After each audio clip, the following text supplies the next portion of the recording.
all the bars come with 22-meter lines. So all the bars will come with the 22-meter lines. These lines from 2011 are way better than 2010. They are thicker, but the strength is pretty much the same, but they're much stiffer. It's very stiff line. So the good thing about the 2011 line, about these lines, is they're so stiff that the lines don't get tangled when you unwind your bar. And also they do not stretch. So that's a good thing about these new 2011 lines that Epic Kite is using.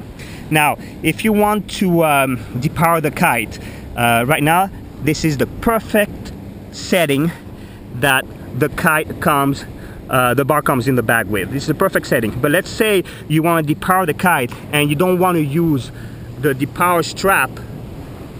You just want to go here on the knot and use it by depowering just by the knot, so you don't have any strap dangling around. It's very easy to do. All you have to do is remove this and put to the second knot or the third knot.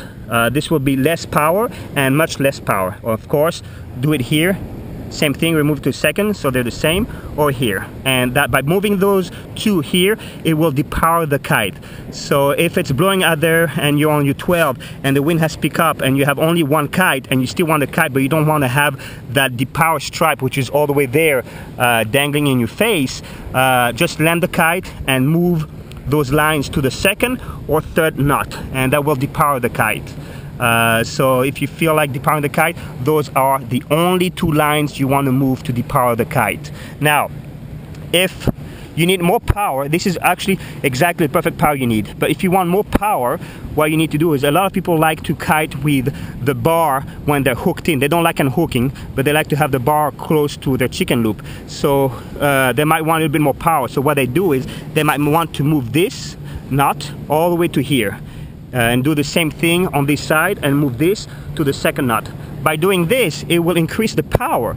But if you unhook from the kite, then you might tendency of overshooting the kite. So it's from different style of riding. But this style right there, where we have the knots, is a perfect setting for the kite to fly perfectly.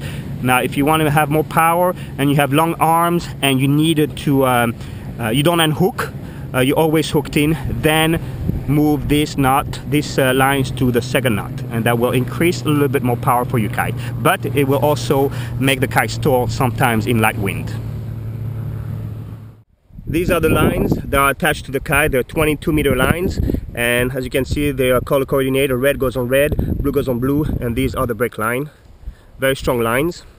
You'll see also here you have two knots, so if you want to make the kite less powerful, then all you have to do is to put on a second knot, and that will make the kite less powerful. For the Screamer 10 limited edition, you'll see at the end of the wingtip, pretty much where the elbow is, you have three setups. Right now the kites will be coming on this setup, which is towards the middle of the kite, and what does these setups do is, for example, on that setup, this brings the kite more at the edge of the window, and also gives you a little bit more bar pressure on the on the bar, on the kite. So if you want to have the less bar pressure, remove this knot and put it here. And by doing this, you're going to have less bar pressure. You're still going to have some bar pressure, but less than what it was before. So, and then if you want the kite to go, if you like wake style and like the kite to be further lower in the window, like sitting in front of you instead of going at the edge, then remove from here and put it on the last one, which is towards the wingtip.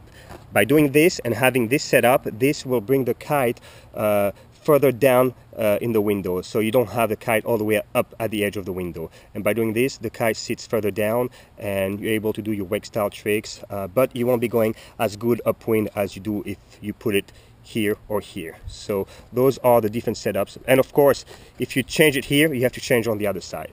But so far we're going to put it here because that's how it comes from the factory, on the first knot, which is towards the middle of the kite. The stopper ball is the same thing than last year. All you have to do is pull it and set it up where you want.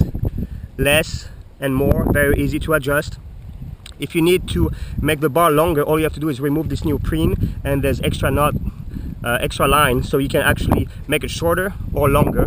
But also if you do that here, you need to go and move it to this knot or this knot because of changing the lines.